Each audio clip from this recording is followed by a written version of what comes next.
Good morning twelfth class बच्चे। आज हम जो टॉपिक स्टार्ट कर रहे हैं वो है motion of charge particle in magnetic field. Motion of charge particle in magnetic field बेटा, इन मैग्नेटिक फील्ड। ध्यान से सुनना बेटा। मैंने आप लोगों को आज वीडियो लेक्चर में ये डिस्क्राइब किया था कि चार्ज पार्टिकल अगर मैग्नेटिक फील्ड में रख दिया जाए तो वो चार्ज पार्टिकल क्या करता है, उसको सिर्फ डिफ्लेक्ट कर सकता है, ओनली डिफ्लेक्शन बेटा, यानी कि वो एक्सेलरेट नहीं करवा सकता। तो आज हम उस मोशन को डिफाइन करेंगे। तो सुनना बेटा, मान लिया एक मैग्नेटिक फील्ड अप्लाई कर रखा है बेटा यहां इस डायरेक्शन के अंदर। समझना बेटा, ये मैग्नेटिक फील्ड है, ये मैग्नेटिक फील्ड है। क्लियर है बेटा। अगर मैग्नेटिक फील्ड पे चार्ज पार्टिकल कुछ एंगल पे मूव कर रहा है बेटा, तो देखो ये है एंगल, ये वाला है बेटा। समझ में आई बात। तो ये है वेलोसिटी की डायरेक्शन बेटा, ये वेलोसिटी की डायरेक्शन है। ध्यान से देखो, वेलोसिटी की डायरेक्शन है बेटा। यहां पे बड़ी इंटरेस्टिंग चीज और क्या है बेटा, यहां पे अगर मैं कहूं v इस डायरेक्शन में जा रहा है बेटा, तो इसका मतलब एक प्लेन में जा रहा है ये, और प्लेन के अंदर दो कंपोनेंट वेलोसिटी के डिवाइड करते हैं। तो सारी चीजें लिखो बेटा। अगर चार्ज पार्टिकल को वेलोसिटी दी बेटा q, तो वो है बेटा q है यहां पे, मान लिया चार्ज पार्टिकल यानी कि चार्ज ऑन पार्टिकल बेटा, चार्ज। v है बेटा velocity of that charge, velocity of that charge. याद रखना बेटा, अगर आपको पता है कि चार्ज पार्टिकल जब रेस्ट पे होता है तो मैग्नेटिक फील्ड उसके ऊपर कोई फोर्स नहीं लगाता बेटा, ये मैं बता चुका हूं। लेकिन अगर चार्ज पार्टिकल मोशन के अंदर है ना बेटा, तो वो उसको डिफ्लेक्ट करवा सकता है।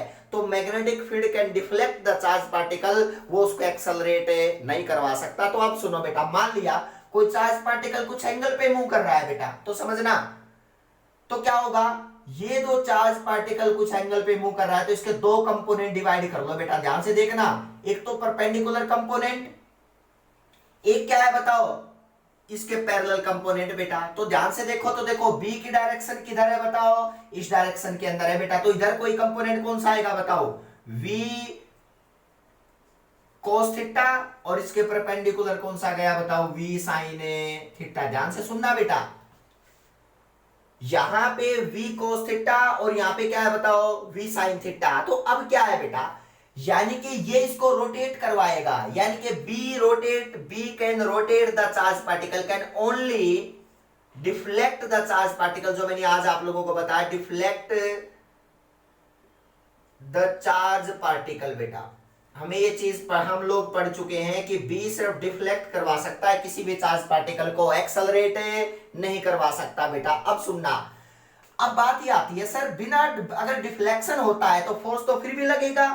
तो बेटा क्या बता दो, मैग्नेटिक फोर्स है ना बेटा, मैग्नेटिक फोर्स जो लगेगा, मैग्नेटिक फील्ड लगाएगा, उसको मैं एफएम से डिनोट करता हूं बेटा, एफएम मैग्नेटिक फोर्स। तो याद रखना, मैग्नेटिक फोर्स जो डायरेक्टली प्रोपोर्शनल है बेटा। सुनो, इसके दो कंपोनेंट है बेटा, v cos theta, v sin theta. अगर v cos थीटा की डायरेक्शन में चार्ज पार्टिकल जाता और पीछे से मैग्नेटिक फील्ड आता तो क्या इफेक्ट पड़ता, कोई इफेक्ट नहीं पड़ता बेटा, क्योंकि एक्सेलरेट तो ये करवा नहीं सकता बेटा। तो सुनो, ऐसी सिचुएशन बन गई ना कि कोई इस बार चार्ज पार्टिकल इधर जा रहा है, पीछे से मैग्नेटिक फील्ड अप्लाई कर दिया, तो बताओ चार्ज पार्टिकल के साथ क्या होगा। तो आप कहोगे ना तो ये इसको डिफ्लेक्ट करवा सकता, ना एक्सेलरेट ये करवा ही नहीं सकता बेटा। तो हम कहोगे सेम, यानी कि सेम सिचुएशन रहेगी बेटा, यानी कि सेम सिचुएशन रहेगी, कोई भी इसके ऊपर इफेक्ट नहीं पड़ेगा। अब बात करते हैं, अगर बेटा ये v sin थीटा की डायरेक्शन में जाता तो ऑब्वियस सी बात है कि चार्ज पार्टिकल इधर जाता बेटा और मैग्नेटिक फील्ड इधर से अप्लाई करते, तो ये इसको डिफ्लेक्ट करवाता ना।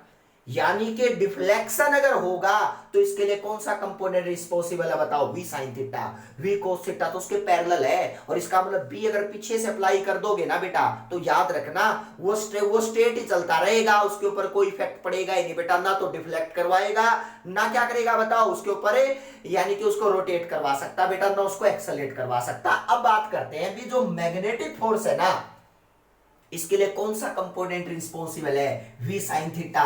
तो याद रखना, मैग्नेटिक फोर्स जो कंपोनेंट के होगा बेटा v sin थीटा।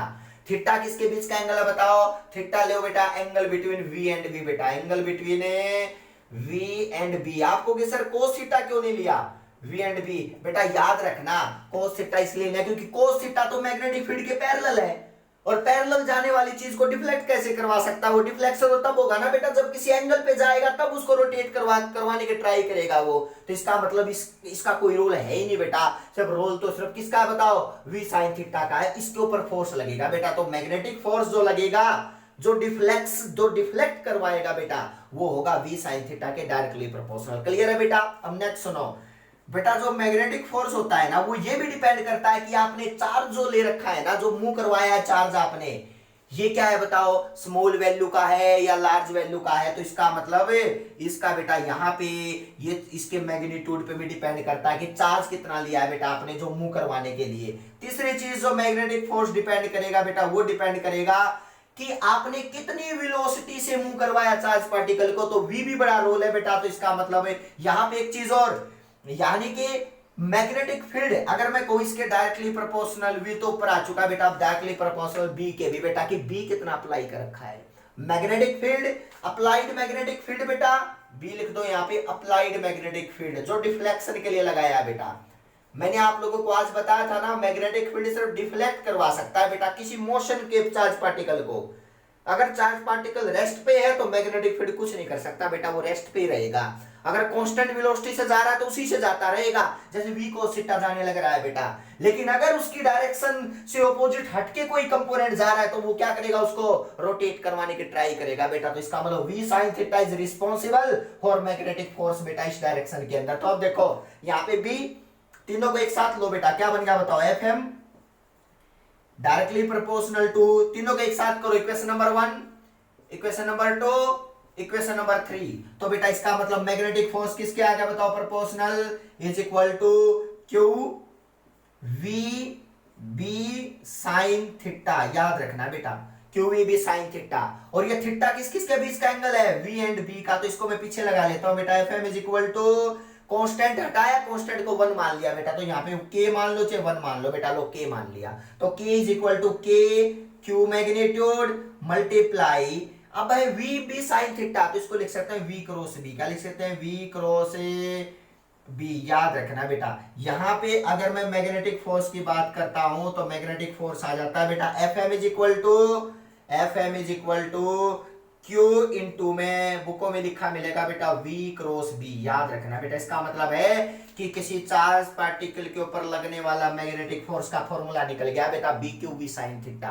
थीटा होता है angle between v and b। अगर चार्ज पार्टिकल रेस्ट पे है तो नो फोर्स बेटा, लेकिन चार्ज पार्टिकल क्या है बताओ? मोशन में है, तो इतना फोर्स लगाएगा। क्या करने के लिए? ओनली डिफ्लेक्ट करवाने के लिए, क्योंकि मैग्नेटिक फील्ड कभी भी चार्ज पार्टिकल को एक्सेलरेट नहीं करवाता बेटा। तो q is equal to v cross b। v किधर है बेटा? और v की वैल्यू और b के बीच का जो v क्रॉस b बेटा, और थीटा लोगे तो मैग्नेटिक फोर्स का फॉर्मूला लिख देना बेटा B Q V sine theta. ये लिखना बेटा B Q V sine theta. Theta is the angle between v and b। Theta is the angle between v and b बेटा। ये सारी चीजें मैं आपको तो नोट कर लेना कि अगर कोई चार्ज पार्टिकल मूव कर रहा है तो उसके ऊपर कितना फोर्स लगेगा? B Q V sine theta. कितना लगेगा? B Q V sine theta बेटा। ये बात आपने याद रखनी है। अब आगे बढ़ते हैं, ठीक है?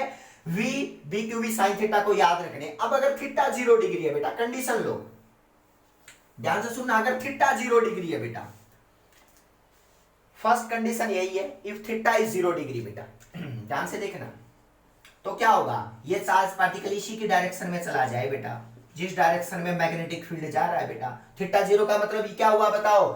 b और v दोनों आपस में पैरेलल है बेटा। इसका मतलब देखो पैरेलल है दोनों लाइनें। तो क्या होगा? मैग्नेटिक फोर्स कितना लगेगा बताओ? थीटा 0 पुट कर दो बेटा, तो 0 आंसर आया ना। तो मैंने अभी बताया था ना कि मैग्नेटिक फील्ड की डायरेक्शन में चार्ज पार्टिकल उसी स्पीड से चलता रहेगा, चाहे कितना भी मैग्नेटिक फील्ड अप्लाई कर लो, क्योंकि वो उसको एक्सेलरेट नहीं करेगा बेटा। समझ में आई बात? अब बात करते हैं नेक्स्ट केस बेटा। ये कंडीशन 1 2 क्या है बेटा? अगर थीटा 90 डिग्री है तो थीटा 90 है तो क्या बनेगा बताओ? थीटा 90 है तो इधर जाएगा ना, तो ये एंगल कितने डिग्री है बताओ? 90 डिग्री बनेगा। तो यहाँ साइन 90 कितना होता है? 1। तो इसका मतलब जो फोर्स लगेगा वो लगेगा बी क्यू वी बेटा, क्योंकि साइन 90 की वैल्यू 1 होती है। तो आपने ये बात याद रखनी है बेटा कि फोर्स जो मैग्नेटिक लगेगा वो बी क्यू वी लगेगा। यानी कि अगर मैं कहूं आपसे बताओ मिनिमम फोर्स कब लगता है, यानी कि फोर्स जीरो कब लगता है, तो आप कहोगे सर जिस डायरेक्शन में मैग्नेटिक फील्ड अप्लाई किया जाए और उसी में चार्ज पार्टिकल मूव करे ना, तो इसके ऊपर फोर्स कितना लगेगा बताओ, जीरो लगेगा, क्योंकि एक्सेलरेट तो करवा ही नहीं सकता बेटा, पीछे से उसी स्पीड से चलता रहेगा बेटा। अगर कोई कहे मैक्सिमम फोर्स कब लगेगा बेटा, तो डायग्राम के लिए बताना कि अगर मैग्नेटिक फील्ड इधर हो जैसे और चार्ज पार्टिकल इधर जा रहा हो, तो इसके ऊपर जो मैग्नेटिक फोर्स लगेगा वो मैक्सिमम लगेगा, that is equal to B Q V, क्योंकि इनके बीच में एंगल कितने डिग्री होगा बताओ, 90 डिग्री होगा। ये बात आपने याद रखनी है बेटा कि भाई कोई भी चार्ज पार्टिकल अगर मोशन में है ना, तो इसके ऊपर मैग्नेटिक फील्ड कितना फोर्स लगाएगा, क्या करवाने के लिए, रोटेट करवाने के लिए, क्योंकि वो एक्सेलरेट नहीं करवा सकता बेटा, मैं बार बार रिपीट कर रहा हूं, ठीक है बेटा।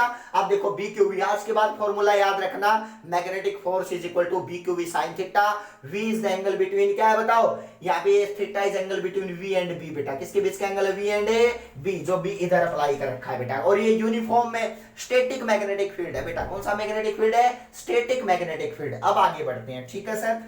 अब हमने फोर्स की वैल्यू, अगर कोई पूछे सर इलेक्ट्रिक फील्ड कितना फोर्स लगाता है, F is equal to Q V, याद है F is equal to Q V, तो मैं दोनों फोर्स एक साथ लिख देता हूं बेटा, magnetic the force acting on charge particle, force acting on the charge particle, जो आया बच्चे, force acting on charge particle due to electric field बेटा, अगर इलेक्ट्रिक फील्ड का मैं पढ़ चुका हूं लास्ट टाइम, इलेक्ट्रिक फील्ड, तो उसके ऊपर जो फोर्स लगेगा वो लगेगा क्यू इंटू ई बेटा, ये फोर्स लगेगा, force acting on charge particle due to electric field is equal to Q into E बेटा। अब force acting on a charge particle due to magnetic field, ये भी लिख सकते हो आप बेटा, आपने मैं बता चुका हूं, charge particle due to magnetic field, इसको लिखोगे Q into V cross B,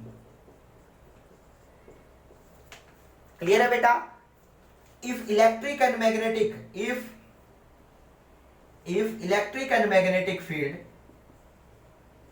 if दोनों को कंबाइन करते हैं बेटा, if electric and magnetic field दोनों एक साथ हो तो बेटा will exist at same time, then total force acting on that charge particle beta, on that charge particle is called Lorentz force बेटा,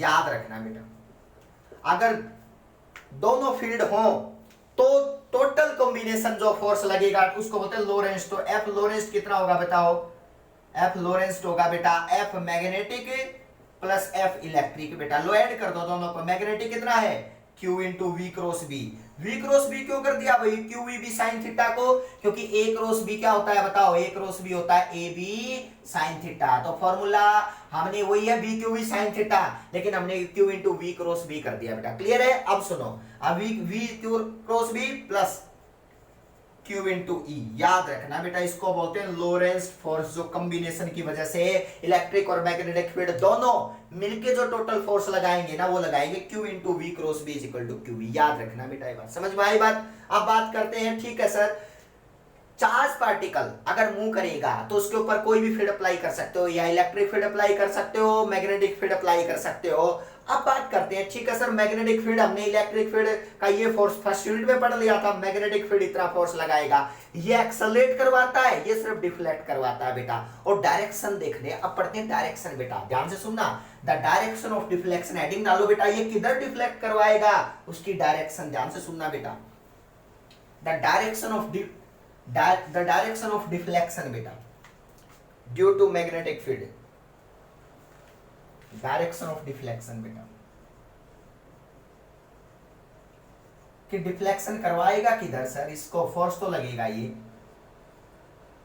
deflection due to magnetic field, क्योंकि ये सिर्फ डिफ्लेक्ट करवा सकता है बेटा, इसलिए नया हेडिंग यही डाल दिया। देखो बेटा F is equal to Q into V cross B, लो सर बेटा, मैंने आपसे कहा सुनना कि यहां पे इफ थीटा इज 90 डिग्री, अगर थीटा 90 डिग्री है तो सुनना क्या होगा बेटा, मैंने कहा कि ये मैग्नेटिक फील्ड अप्लाई कर रखा है, ये मैग्नेटिक फील्ड है बेटा। अगर इसके अंदर मैं चार्ज पार्टिकल रखता हूं ना, तो देखो ये मैग्नेटिक फील्ड है, तो मैं अगर इधर चार्ज पार्टिकल को मूव करवा दूं, मैग्नेटिक फील्ड बोर्ड के अंदर जा रहा है बेटा, इनवर्ड लिख दो, बी की डायरेक्शन इनवर्ड है बेटा, बोर्ड के अंदर है, इनवर्ड मैग्नेटिक फील्ड अप्लाई कर दिया, चार्ज पार्टिकल इधर जा रहा है तो इसको डिफ्लेक्ट करवाएगा। क्या करवाएगा बताओ, डिफ्लेक्ट। सुनना डायरेक्शन कैसे निकालते हैं, v क्रॉस b, याद रखना बेटा, v क्रॉस b हमेशा डायरेक्शन बताता है। डायरेक्शन क्या होगा, f is equal to v cross b, इसको समझना पड़ेगा। यानी कि v की डायरेक्शन को b की डायरेक्शन में घुमाओ। अगर बेटा ये v इधर जा रहा है, b अंदर जा रहा है, तो v की right hand thumb rule use करके बेटा, right hand thumb rule use करके, right hand thumb rule, right hand thumb rule use करो